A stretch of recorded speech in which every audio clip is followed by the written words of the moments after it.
A cada dia que passa, a esquerda pensa ainda mais no presidente Bolsonaro.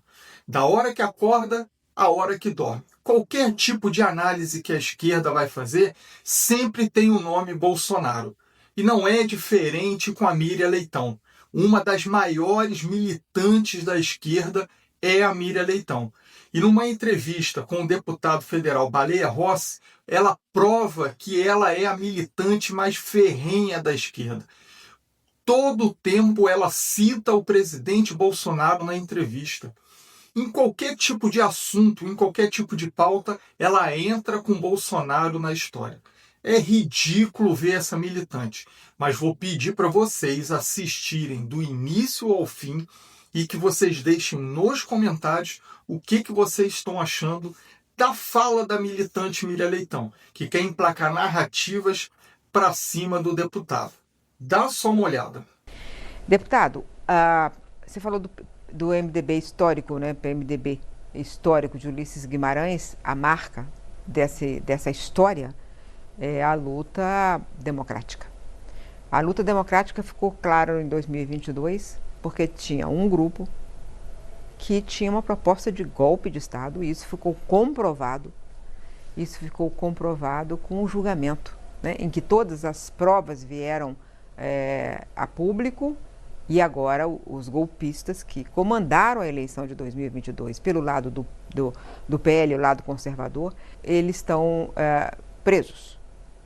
Bom, a minha pergunta é, em 2026, essa questão democrática deixa de existir? Ela contará na hora da decisão do apoio?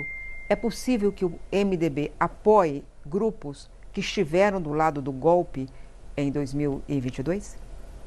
Olha, Miriam, eu até agradeço a pergunta porque está no DNA do MDB a democracia, né? Se nós pegarmos a história do país, o MDB sempre esteve do lado da democracia.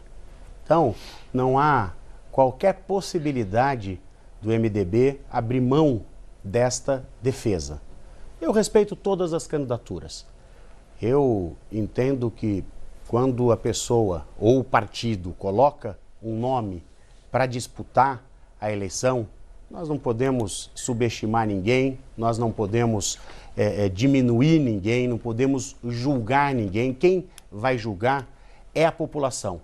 Agora, hoje, o MDB gostaria de não discutir pessoas, a gente gostaria de discutir projetos. Agora, qual que é a realidade do país? Um país dividido e com um ingrediente que eu, que estou na vida pública há muito tempo, eu tenho 33 anos de mandato, eu fico absolutamente triste de ver que o ingrediente ódio está fazendo parte das discussões eleitorais.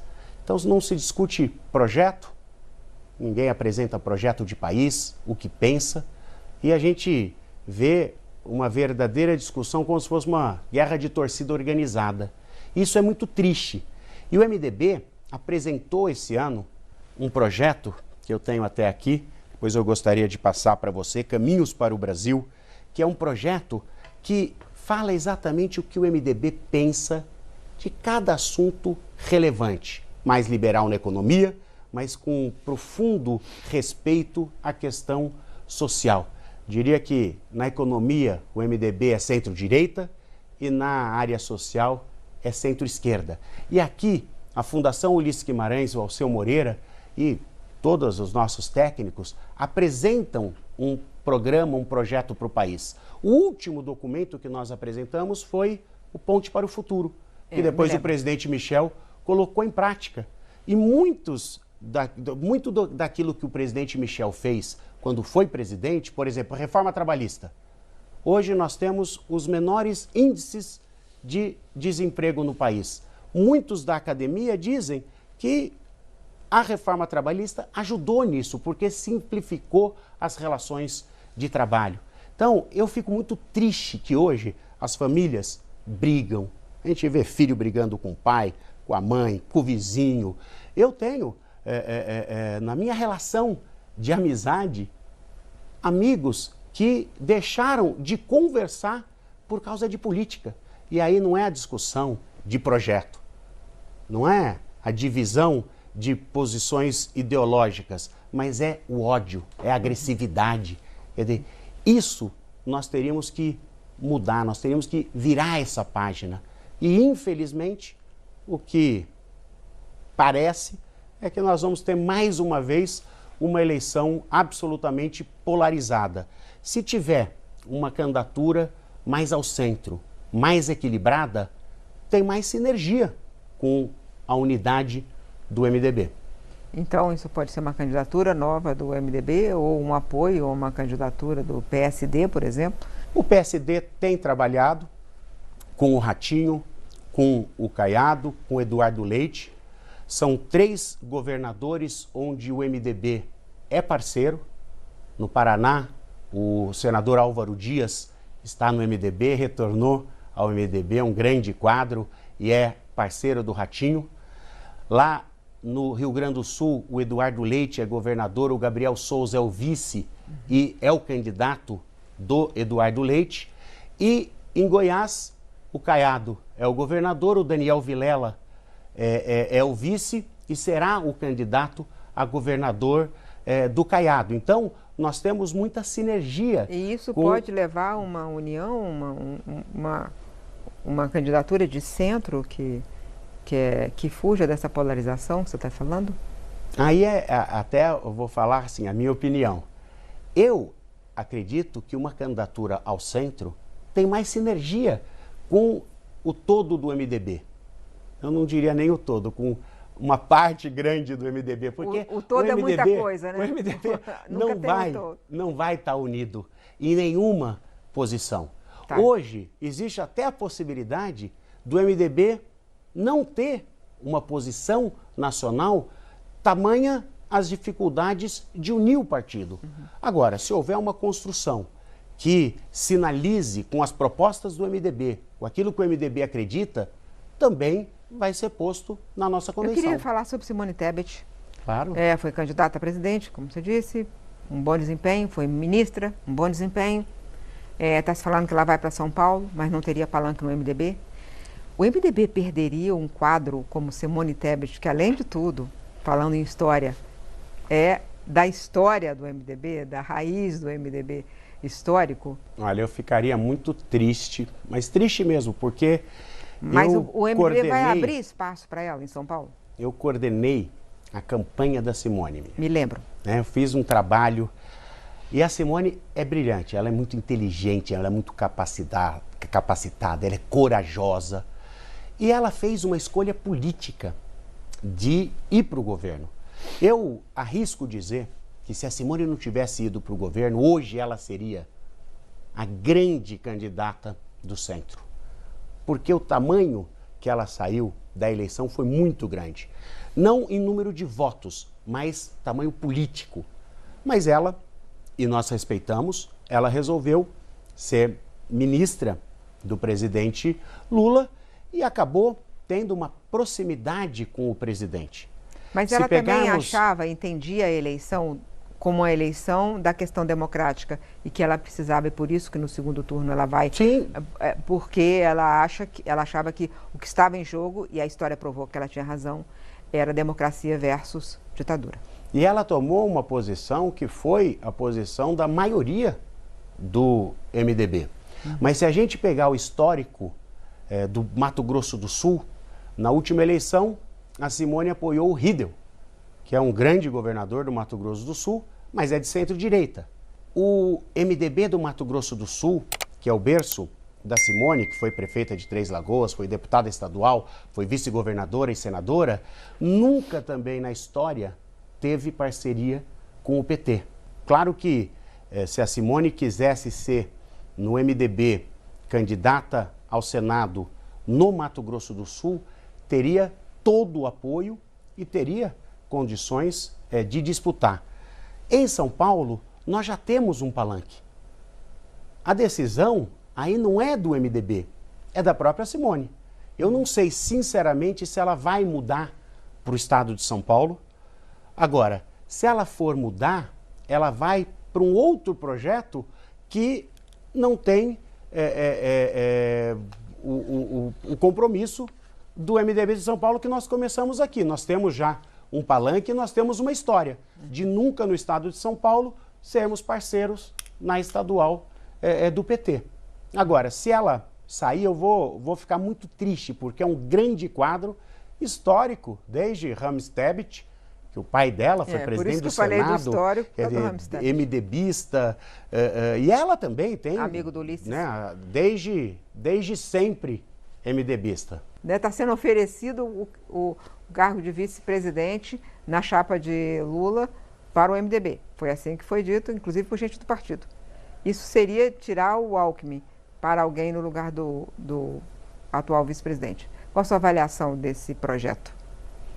Olha, eu fiquei sabendo sempre dessas articulações, sempre por ouvir falar, ou alguém do MDB fala, ou alguém do PT fala. Mas a você não foi dito. As informações, inclusive dessa semana, que o João Campos se reuniu com o presidente Lula e que o ex-governador de São Paulo, por 4 vezes Geraldo Alckmin, permanece na vice-presidência.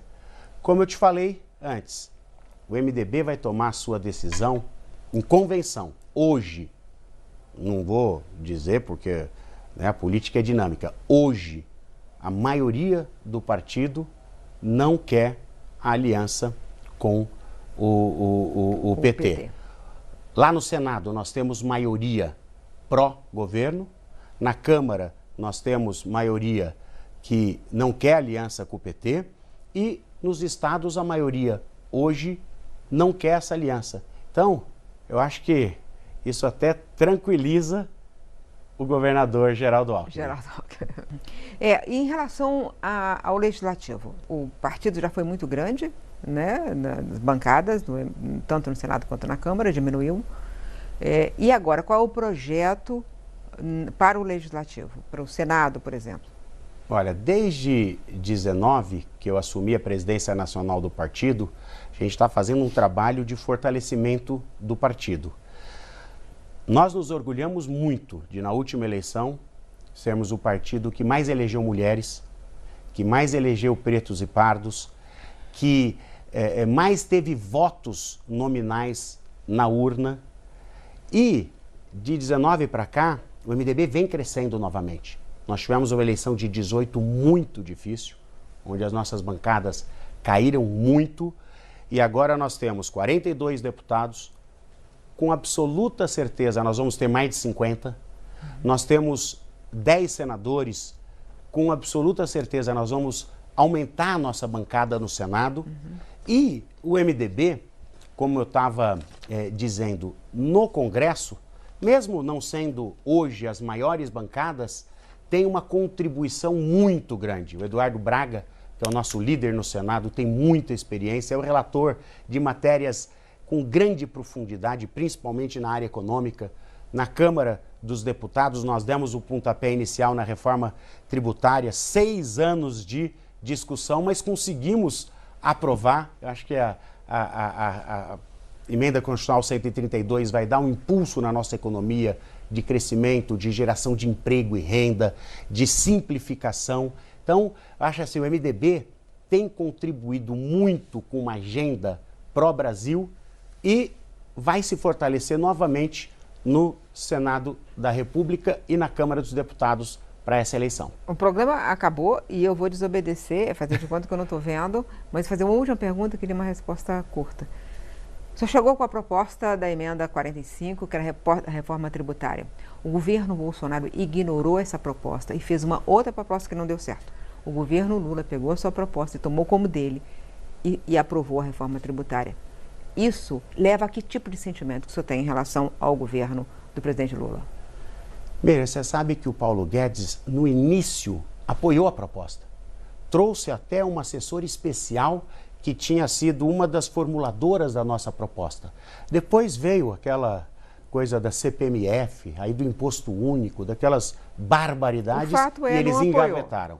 Não apoiou. Depois, o ministro Haddad abraçou a proposta. Pois é. Eu e o Aguinaldo, e junto com o Rodrigo Maia, ex-presidente da Câmara dos Deputados, nós estávamos trabalhando muito firmemente na proposta e agora nós temos uma reforma tributária, sentimento de dever cumprido e de ter contribuído com uma agenda importante a participação do Haddad, do governo federal. Não aprovaríamos se não fosse esse apoio do governo federal, com certeza. A Miriam Leitão é uma das militantes da esquerda mais ferrenhas que existe. Não há uma fala dela, não há uma análise dela que ela não fale sobre o presidente Bolsonaro. Em qualquer análise que ela fale, se ela for falar de qualquer assunto, de economia, de assistência social, qualquer coisa, ela tem que falar do presidente Bolsonaro. Obviamente, querendo denegrir a imagem do presidente, criticando qualquer atitude que o presidente Bolsonaro tenha. Mas agora eu quero saber de vocês. O que vocês acharam de tudo isso daí? O que vocês acharam dessa entrevista? Acharam a postura da Miriam Leitão ridícula?